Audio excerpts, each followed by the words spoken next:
नमस्ते. मी doctor Mahesh कोरे, बालरोगतज्ञ, निपाणी. तर आज आपण पाहूया खोकला आणि खोकल्याची ट्रीटमेंट काय करतात, खोकला कशामुळे येतो याच्याबद्दल थोडी माहिती घेऊया.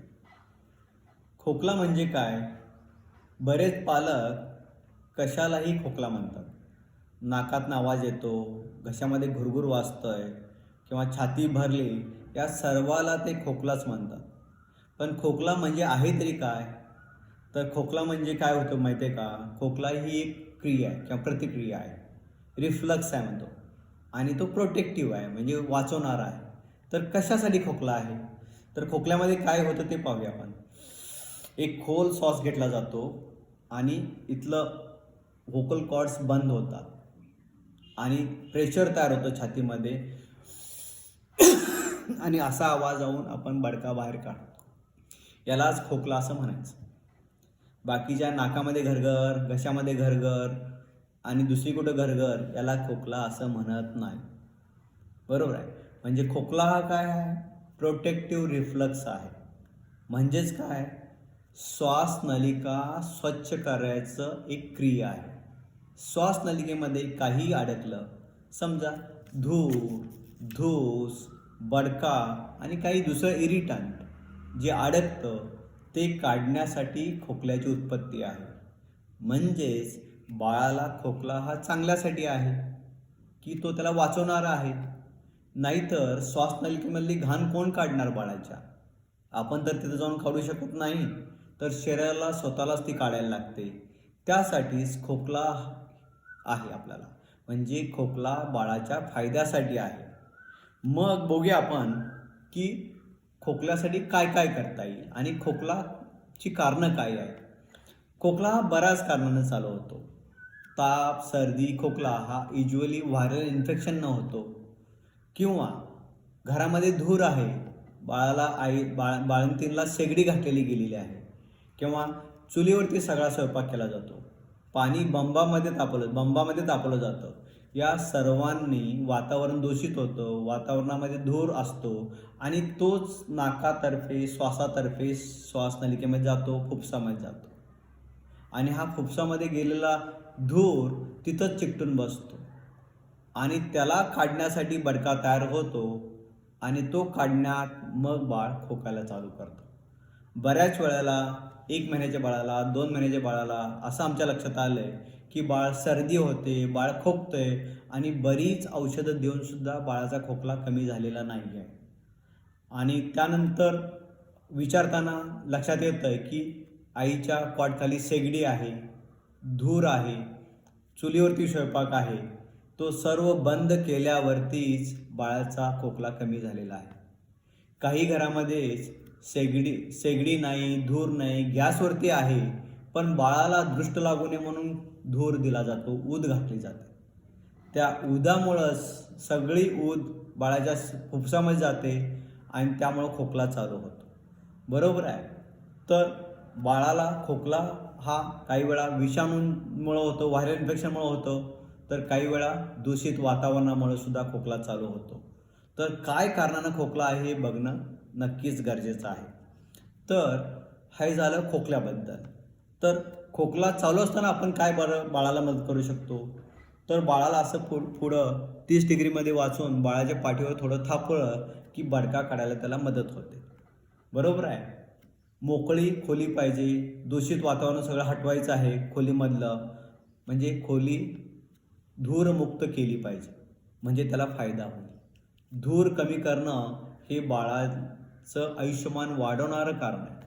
म्हणजेच आजीचं आयुष्यमान, काकीचं, आईचं, ताईचं आणि बाळाचं आयुष्यमान तुम्ही जर धूर कमी केला तर नक्कीच वाढेल आणि ते तुम्हाला आशीर्वाद देतील.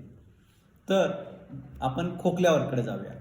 खोकला हा साधारण 2 भागामध्ये डिवाईड केलेला आहे. त्याचे 2 प्रकार आहेत.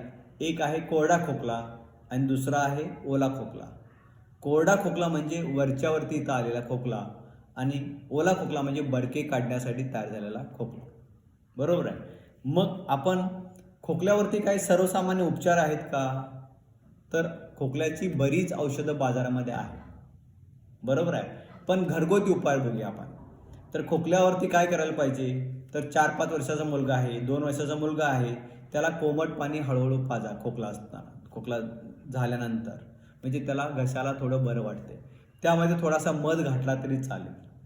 बाकी आणि काय करू शकता, तुळशीचा काढा तयार करू शकता, त्याच्यामध्ये 2 थेंब आल्याचा रस घालू शकता, लिंबाचा रस थोडा घालू शकता आणि हे पाणी एकदम पाजायचं नाही आहे, तर हळूवारपणे घसा ओला करण्यासाठी पाजत राहायचं आहे, म्हणजे खोकल्याची उबळ आपली कमी येते.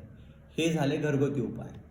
खोकल्यावर असं काही रामबाण आहे औषध का, जसं तापावरती पॅरासिटामॉल हे औषध देतो, म्हणजे तापामध्ये सुद्धा तापाचा त्रास कमी करण्यासाठी देतो. तसंच खोकल्यावरती सुद्धा खोकल्यानं जर त्रास होत असेल बाळाला, तर तो कमी करण्यासाठी औषध दिलं जातं. बरोबर आहे.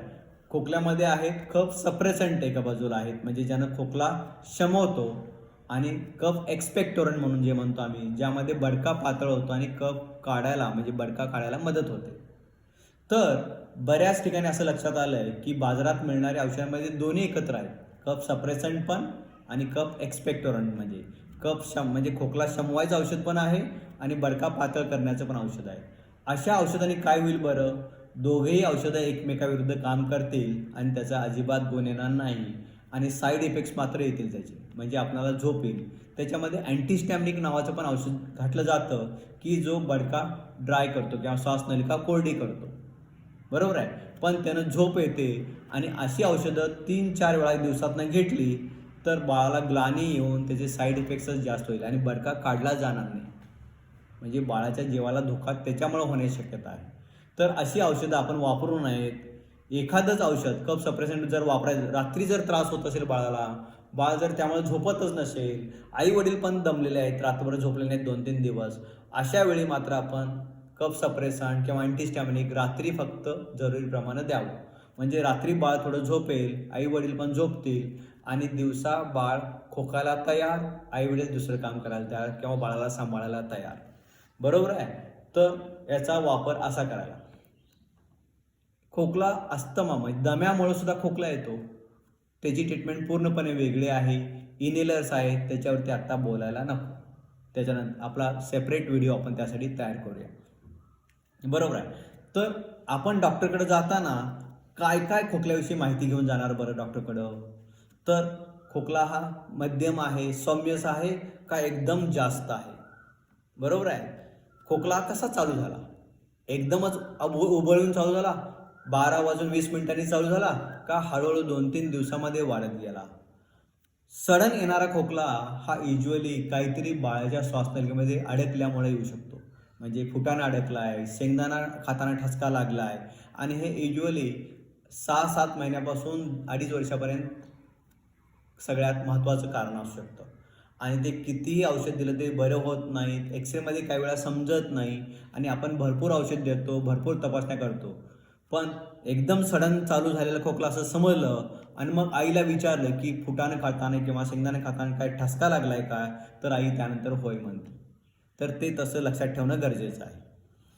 बाळाला उबळ येते काय, एकदम ठास खास खास खास खोकला असा येतो का एखादाच खोकला येतो आणि मग बाळ शांत राहतं, हे सुद्धा महत्त्वाचं आहे. कधी जास्त असतो, दिवसात जास्त असतो का रात्री जास्त असतो, आणि रात्री जास्त असेल तर तो झोपल्यावरती लगेच येतो खोकला, त्याचं कारण वेगळं आहे. मध्यरात्री खोकला येतो, त्याचं कारण वेगळं आहे. किंवा सकाळ सकाळी पहाटे आलेला खोकला आहे का उठता उठता, तर ते प्रत्येकाची कारणं थोडी वेगळी आहेत. त्यामुळे तसं तुम्ही त्याची नोंद करून ठेवणं, नोंद करूनच डॉक्टरांकडे जाणं योग्य ते ठरेल.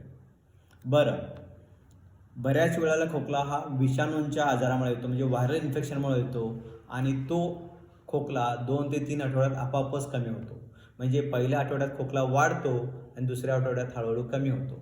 अशा वेळी फारशी ट्रीटमेंटची गरज नाही, घरगुती ट्रीटमेंटनंच बाळ बरं होऊन जाईल. तापानं चालू झालेला आणि ताप 2 दिवसात 3 दिवसात कमी झालेला आणि खोकला मात्र कमी व्हायला 2 आठवडे लागतात, हे लक्षात ठेवा. बरोबर आहे.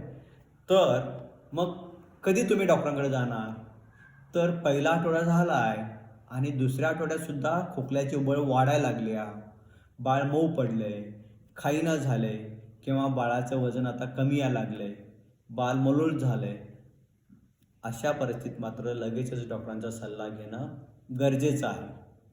बरोबर आहे. तर खोकला हा बडका काढण्यासाठी आहे, श्वासमार्ग रिकामा करण्यासाठी आहे, श्वासमार्ग खुला करण्यासाठी आहे. लहान मुलांचे श्वासमार्ग अतिशय अरुंद असतात, म्हणजे पहिल्या 6 महिन्यात किंवा पहिल्या 1 वर्षात. तेव्हा साध्या विषाणूंच्या आजारामुळे सुद्धा बडका थोडा-थोडा असतो, चिकट असतो. तो त्याला खोल श्वास घेऊन काढता येत नाही. त्यामुळं बरेच दिवस खोकला राहतो. 2 ते 3 आठवडेसुद्धा खोकला राहतो. मोठ्यांमध्ये असं व्हायचं, मोठ्यांमध्ये खोकला आलेला लगेच कमी होतो, कारण का ते खोल श्वास घेऊ शकतात आणि श्वासमार्ग लगेचच रिकामा करू शकतात. त्यामुळं थोडा धीर धरणं गरजेचं आहे. बाळाचा खोकला हळूहळू कमी होईल. मग मात्र काळजीचा खोकला कुठला म्हणणार? जो दुसऱ्या आठवड्यात वाढायला लागलाय खोकला आणि त्याचा परिणाम शरीरावरती झाला आहे, वजन कमी झाले, बाळ मळूल झाले, अशा परिस्थितीत मात्र लगेचच डॉक्टरांचा सल्ला घेणं गरजेचं आहे. खोकल्याबरोबरच जर धाप लागायला लागली बाळाला, ताप जास्त वाढला आहे, तर हा खोकला निमोनियामुळं असू शकतो आणि त्यामध्ये मात्र धापेमध्ये मात्र आपण लगेचच डॉक्टरांचा सल्ला घेणं गरजेचं आहे. तर आपल्याला समजलंच असेल की बऱ्याचदा खोकला हा आपोआपच कमी होतो, घरगुती उपचारानं कमी होतो. तेव्हा धीर धरा आणि जरूर असल्यासच डॉक्टरांकडं जावा.